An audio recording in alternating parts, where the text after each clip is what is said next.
What it do? It's your boy O2, and you know I'm doing the most, guys. We got another mental health episode, guys, and I was really thinking because I was like, man, I haven't done one in a little bit, and I'm trying to add to my mental health playlist, and something just come across my mind out of nowhere, which is why you clicked on the video, and I wanted to dive at least scratch the surface, and give an understanding to people because I think this is a curse to everybody eventually if you live long enough. Grief is what we're talking about today. I don't know how long this video will go. I do have a little bit of a brief outline, so if I'm looking down, I'm looking at what I've researched, some anecdotal stuff. And how to cope, some coping mechanisms, and even steps to the coping mechanisms. But grief, we've all heard the word, we've all even experienced it. It's a tough and touchy subject for many people, and there is a disorder associated with it that I didn't know existed. So you may learn something today along with me, as I did. But we're going to start with the definition of grief, and what I have found to be probably the best definition. And grief is defined as the natural, multifaceted response to losing someone or something important, involving intense emotional and physical reactions triggered by losses such as death, divorce, job loss of a cherished dream you were following or somebody was following, health changes, or even smaller life shifts, depending on the person, with everyone experiencing it uniquely as a complex process of adapting to profound change. Now, that's a pretty good definition because that kind of covers it all, and it even lists a few examples of why somebody may be grieving, and we will kind of touch on each of those a little bit, and I do have some statistics, guys, and we will get there. But ultimately, grief is suffering, and there is a way beyond suffering. I promise, guys. A lot of people, the Hindus or Buddhists call it nirvana. Christians call it deliverance, and I'm calling it making it past the suffering. Ultimately, I'm not going to put a fancy word on it or a dogma with it, but you can get past the suffering. You really can. I'm actually reading a book currently right now by Sadhguru. It's titled Death, and he's a guru that talks about a little bit of everything about life, and he talks about how things must die in order to live. And a lot of times we see death as this untimely thing that we should avoid at all costs. We want to live forever. He even says in the book I underlined recently, he said, if you want to curse someone, don't wish them death, wish them eternal immortality. Because this life is full of trouble and, BS and stuff. There's good things that happen in life, but it's a lot of suffering and struggling in this life to survive. Look at every species. Every species has to fight to survive. That's kind of the way of this natural world we live in. But to go back to grief, I didn't ever leave grief, but some of the symptoms, and it's kind of like the definition said, it's multifaceted. Emotional symptoms, and this is not an exhaustive list, but this is what I had come up with, and some of them may surprise you guys. Of course, sadness, depression, anger, even shock, disbelief, guys, guilt, anxiety, loneliness, yearning meaning like the desire to have the person back, the job back, the dream back, whatever it is, some kind of desire inside, relief even. That's crazy, relief. But I could understand with a loved one. And we're going to get into an anecdotal with this soon. Laughter is even another one. Laughter. Physical symptoms include fatigue, insomnia, appetite changes, dizziness, headache, gastrointestinal issues, chest tightness, shortness of breath, anxiety, cognitive symptoms could be difficulty concentrating, confusion, or obsessive thoughts about the loss that caused the grief in the first place. So these are just some of the symptoms. I know it can be more complex and, like I said, multifaceted than just these symptoms, but these are your general run of the mill symptoms that most people have. Um, to get into the statistics before we go a little bit anecdotal and then with coping mechanisms and strategies, which is I've got a step-by-step basis on how to do it. So watch till the end of the episode. But I always do some stats. I always look up some stats because I do think that's important to note across the general population. And these are, I'm pretty sure, global. So with some stats, guys, about grief. For some reason, I'm a stat guy about everything. I like statistics because really it gives us a bigger view of the general consensus of the population and how people experience grief. And I just like the numbers, man. I really do. So there's this disorder. So some people can get through grief faster than others. Some people it takes time. It's like I said earlier, it is very, very, very complex.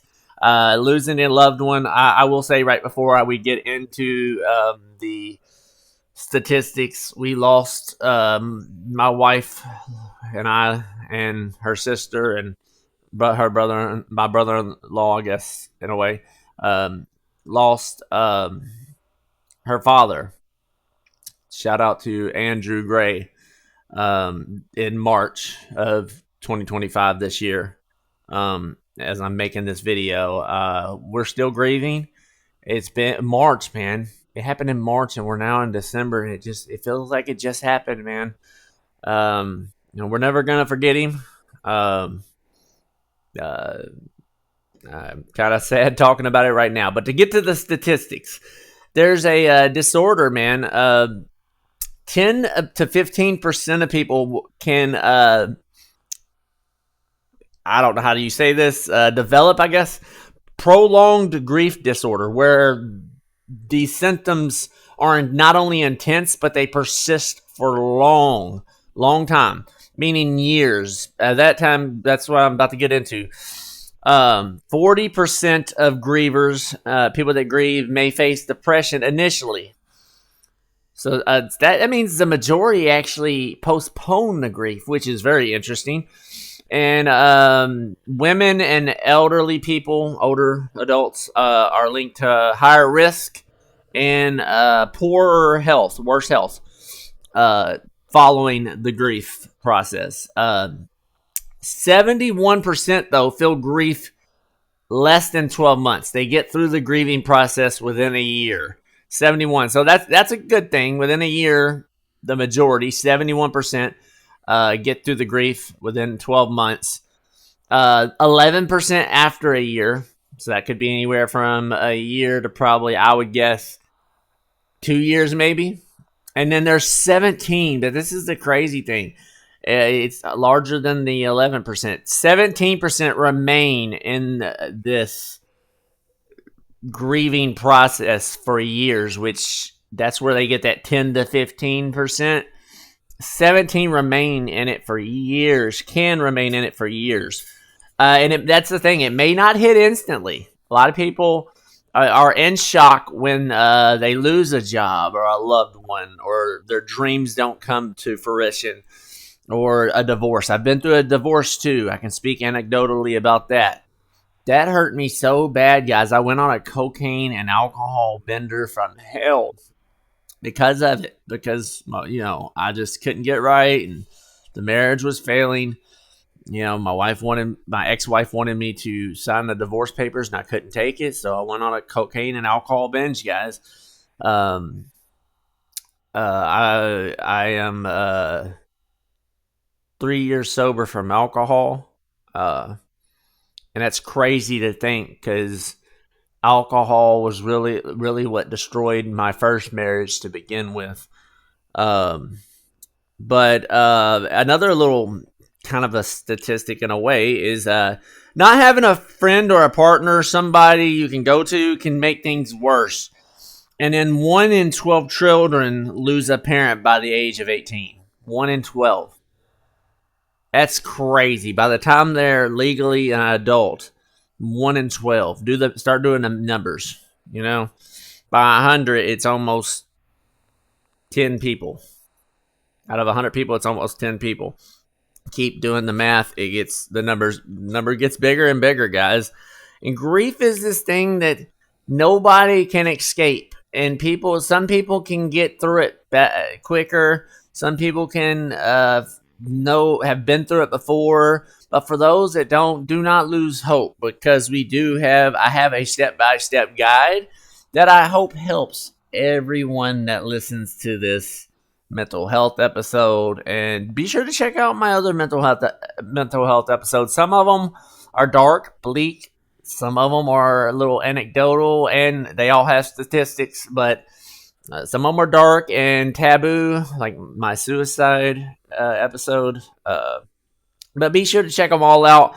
I also have in my mental health playlist some of my old songs back in the day when I was drunk. Not all of them made it on there. If all of my secular songs, if they made it onto YouTube, I'd have over 30 or more.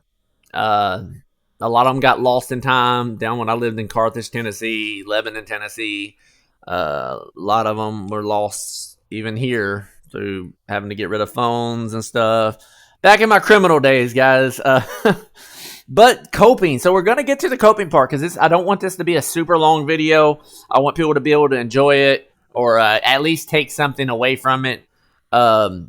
Step 1, and it should be the most obvious, but because a lot of people don't initially start coping or even start walking through the grieving process. It may take them 6 months, a year before it hits them.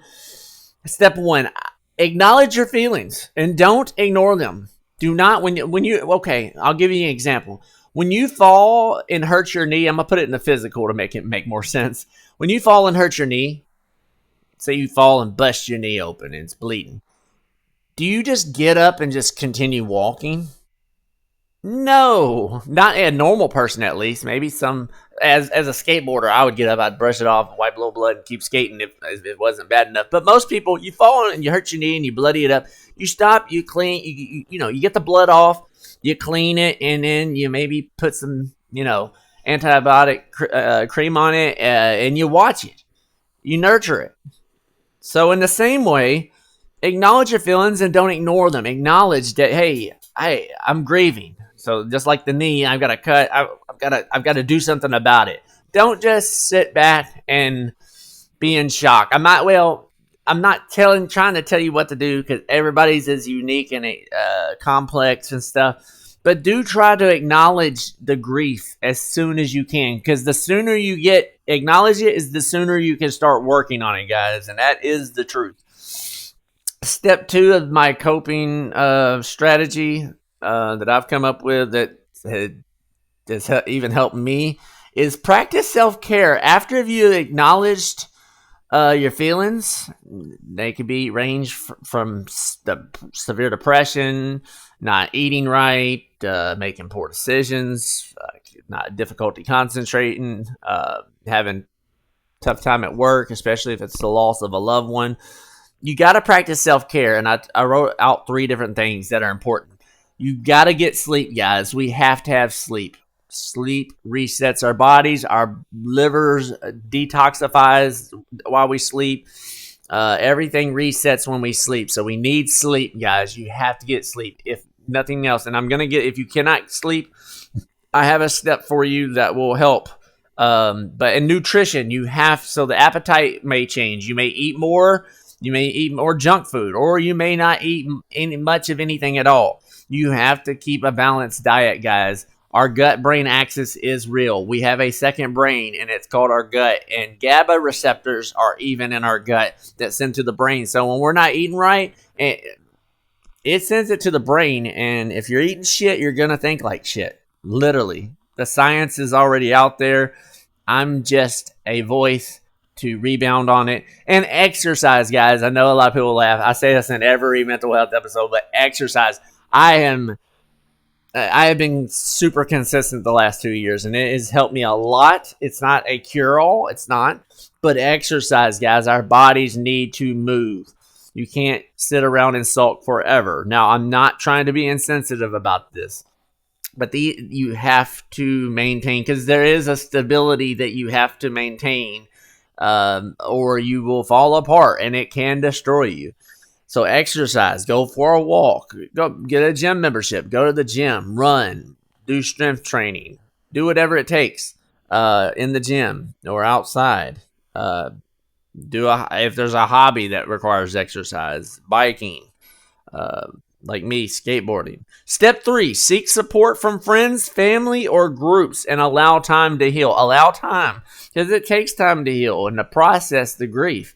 But you want to find people that love you, your friends, your family, or support groups. You can go to an AA meeting, and I promise they're going to treat you like family. You don't even have to be an alcoholic if you don't have friends or family. Seek help from friends, man. Good words are worth more than silver and gold, guys. I promise. These people will, if you can find one person that'll support you through it and talk you through it and be there for you every step of the way, man, it's better than hitting the lottery. I promise. Step 4 kind of goes along with that, allowing time to heal, is be patient. Be patient and avoid major decisions. But above all, be patient. Grieving is, like I said, it is individual and unique. Yours may take a year, or somebody you know may take a year. Some may take 6 months. Some may deal with it for years or the rest of their life. It could happen. So be patient with the person, or if you're the one grieving, be patient with yourself. Don't beat yourself up. You couldn't have done anything different. You did what, like a lot of people like to ask, what could I have done different? You couldn't have done anything different, because what has happened has happened. So that leads me to step 5. Find healthy outlets like journaling, learning a new skill or hobby, guys. Learning something new. When we start activating neural pathways, we enhance our neuroplasticity, guys. So even brushing your teeth with your non-dominant hand can help stimulate this, guys, and increase dopamine in the brain, which is a pleasure molecule. It is involved with movement. It is involved with many mechanisms of the brain, including pleasure, but movement, metabolism, a lot of things. So many things that we don't even know, that we're still scratching the surface in with neuroscience. And make an opportunity to grow stronger from it. Learn something from it that will cause you to be able to help someone else. And this leads me into step 6 to rebound off of what I said earlier about seeking help. If nothing else is helping, is to seek professional help. See a doctor. If you're not getting enough sleep, like I was saying, see a doctor. It's okay to be on medications. I am for medications, maybe not abusing them, because I am a recovering alcoholic, but medications can help. Now, personally, people may disagree with me. There is science that proves that psilocybin from magic mushrooms, as they call them, can actually cure and treat anxiety and severe depression for up to a year. One dose with a therapist, a psychiatrist, can help for a complete year, remission of symptoms. But a lot of people want to throw that stuff under the bus because it's Schedule 1. Under the Schedule 1, that drug act where drugs are listed in a schedule, meaning it has no medicinal use, but that was all over economics and politics, guys. Plants are medicine. Not that I do shrooms anymore. I do not. But Have I? Yes. Now, without in not a clinical setting, it's not a good idea.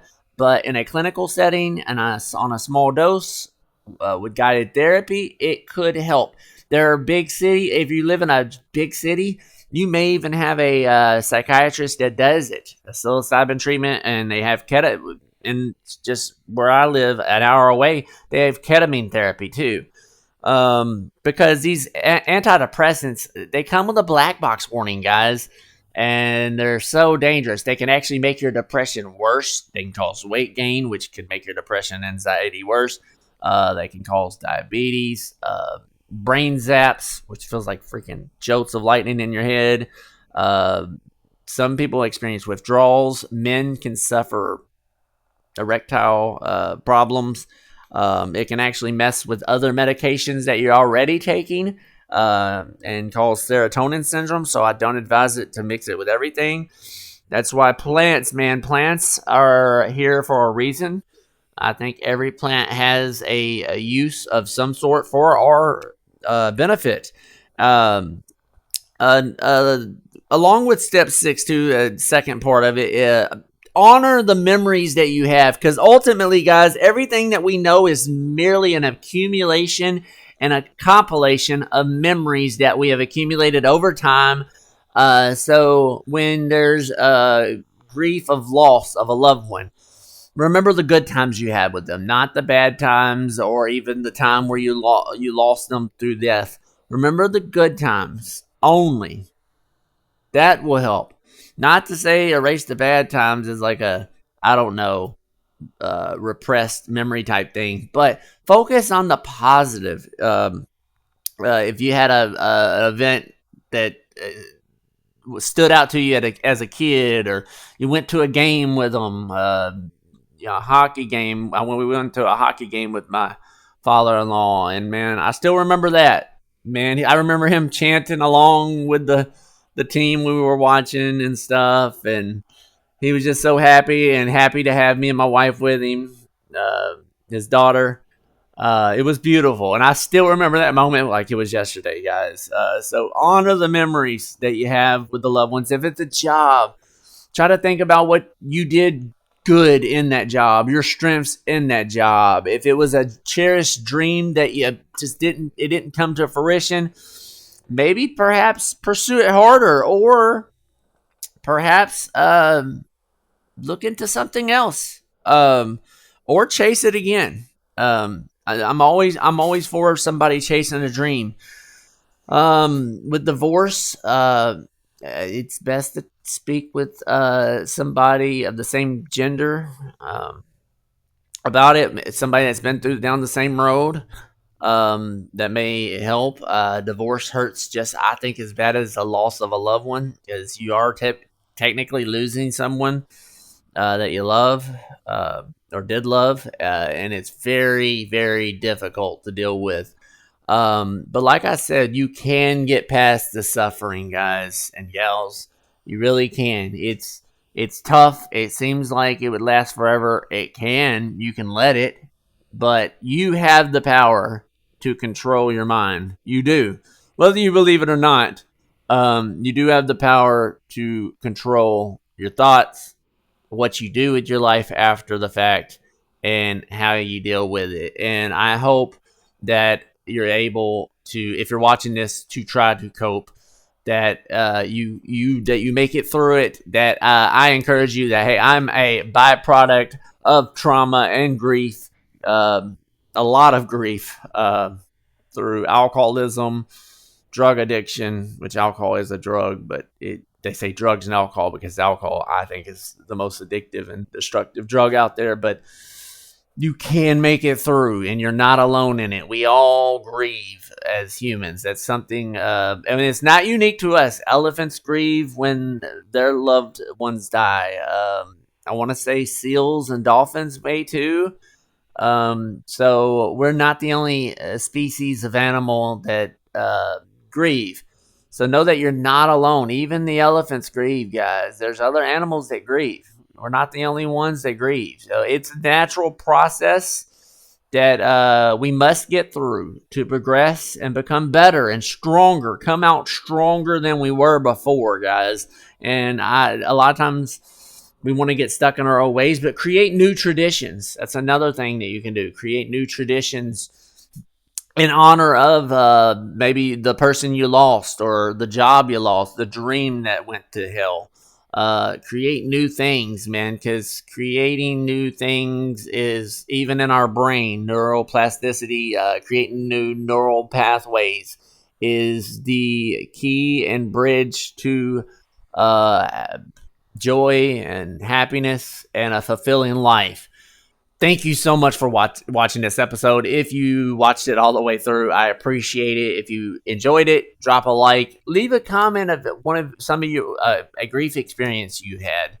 I'd like to hear from my viewers. I have personally witnessed. I've lost my granddaddy in 2011. It still hurts to this day, though I've gotten through it a lot better. In fact, we like to use some of his quotes to make us laugh. So you can get through it. I will say that. Don't give up on yourself and don't beat yourself up. Be sure to subscribe if you're not subscribed. Don't know how to end this, man. Moment of silence for those that we have lost.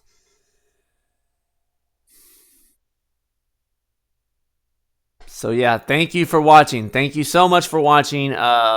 Be sure to share this with a friend that's struggling because, like I said, we all go through it. We all go through it, and it's a tough thing. Grief is one of the toughest things that anyone has to suffer from, aside from maybe infertility. Grief is terrible, guys, and I don't wish it upon anyone, but we must all face it eventually in this life. Thank you, guys. You already know O2 does the most with my mental health episodes. I will be doing more in the future as they come to my brain. See you guys in the next episode. I hope this helped you.